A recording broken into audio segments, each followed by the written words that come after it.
안녕하세요. 오늘 함께 이야기 나눠볼 작품은요. 아마 한 번쯤은 들어보셨을 이름일 거예요. 바로 표도로 도스토옙스키의 죄와 벌입니다. 인간의 심리를 정말 극한까지 파고드는 역사상 가장 강력한 소설 중 하나죠. 자, 이 소설은 딱 하나의 아주 위험한 질문에서 시작합니다. 더 큰 선을 위해서라면 사회에 해가 되는 사람 하나쯤 없애는 거 괜찮지 않을까? 바로 이 생각이 한 평범한 청년을 살인자로 만들고 자기 영혼의 가장 깊은 곳, 그 어두운 심연으로 끌고 들어가 버립니다. 그럼 같이 한번 들어가 볼까요? 주인공 로지언 라스콜니코프. 그의 머릿속은 과연 어떤 생각으로 가득 차 있었을까요?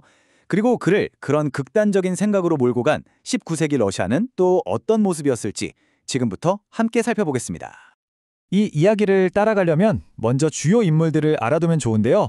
중심에는 당연히 가난한 대학생 라스콜니코프가 있죠. 그리고 그를 둘러싼 사람들이 있습니다. 자신을 희생하려는 여동생 두냐, 그의 생각을 꿰뚫어보는 예심판사 포르피리, 그리고 그의 구원자가 될 소냐까지. 이 복잡한 관계가 이야기를 끌어갑니다.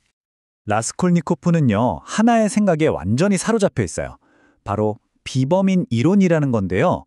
뭐냐면 나폴레옹처럼 역사를 만드는 위대한 사람들은 평범한 사람들의 도덕이나 법을 뛰어넘을 권리가 있다는 거예요. 그리고 자기가 바로 그런 비범한 사람이라는 걸 증명하고 싶어 하죠. 근데 이런 생각이 그냥 하늘에서 뚝 떨어진 건 아니었어요. 당시 그가 살던 곳은 가난과 혼돈으로 질식할 것 같은 도시 상트페테르부르크였거든요.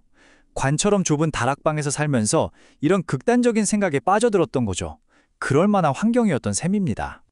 사실 작가인 도스토옙스키 자신도 이런 절망을 뼈저리게 느껴본 사람이었어요. 젊은 시절에 정치 활동을 하다가 사형 선고를 받았는데 총살 직전에 기적적으로 사면을 받았거든요. 이 죽음의 문턱에서 돌아온 경험이 그의 작품 전반에 엄청난 영향을 미치게 됩니다.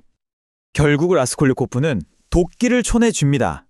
자신의 이론을 직접 증명해 보이려고요. 하지만 그는 곧 깨닫게 되죠.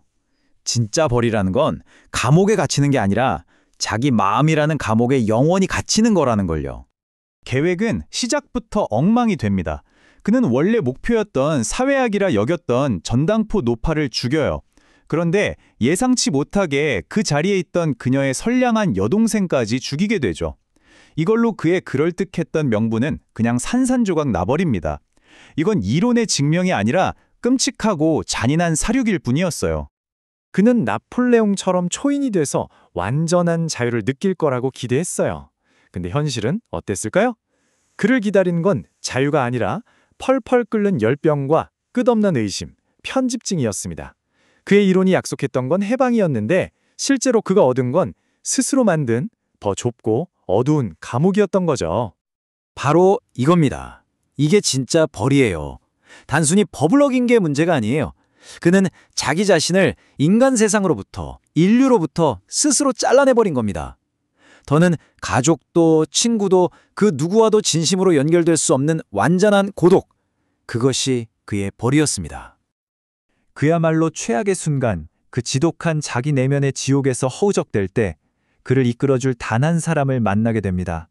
바로 꺾이지 않는 영혼을 가진 매춘부, 소냐였죠. 소냐는 라스콜니코프와 정반대의 인물이에요.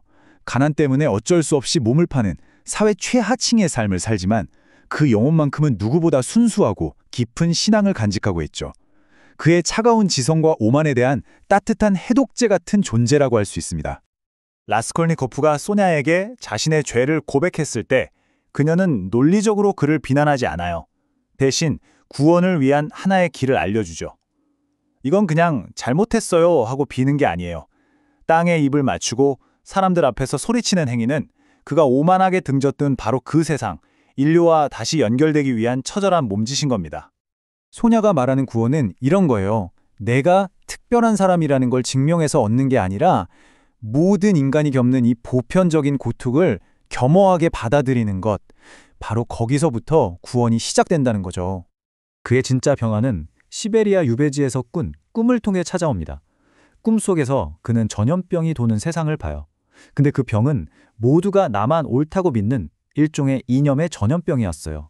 서로가 서로를 죽이는 끔찍한 세상. 그걸 보고 나서야 그는 비로소 자신의 오만한 사상이 얼마나 파괴적인 것이었는지 온몸으로 깨닫게 됩니다. 자, 그렇다면 150년도 더 된 이 러시아 청년의 이야기가 오늘을 사는 우리에게는 과연 어떤 의미가 있을까요? 결국 도스토옙스키의 경고는 시대를 초월해서 우리에게도 똑같이 적용됩니다. 인간보다 사람보다 자신의 이념이나 신념을 앞세우는 것, 그것이야말로 가장 큰 죄라는 거죠. 그리고 그 벌은 교도소가 아니라 타인과의 단절, 즉 고립이고요. 이 끔찍한 고립에서 빠져나올 방법은 뛰어난 머리가 아니라 오직 사랑과 겸손뿐이라고 이 소설은 말하고 있습니다. 이 책의 마지막 문장은 정말 유명하죠. 결론이 아니라 새로운 이야기의 시작으로 끝을 맺습니다. 라스콜리코프가 진정으로 다시 한 인간으로 거듭나는 여정은 사실 이제부터가 진짜 시작이라는 거죠. 그리고 바로 이 점이 이 소설이 우리에게 남기는 마지막 질문을 아주 선명하게 보여줍니다.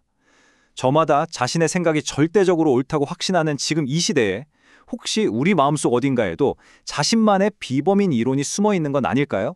우리는 어떤 파괴적인 생각들을 정당화하며 살아가고 있을까요?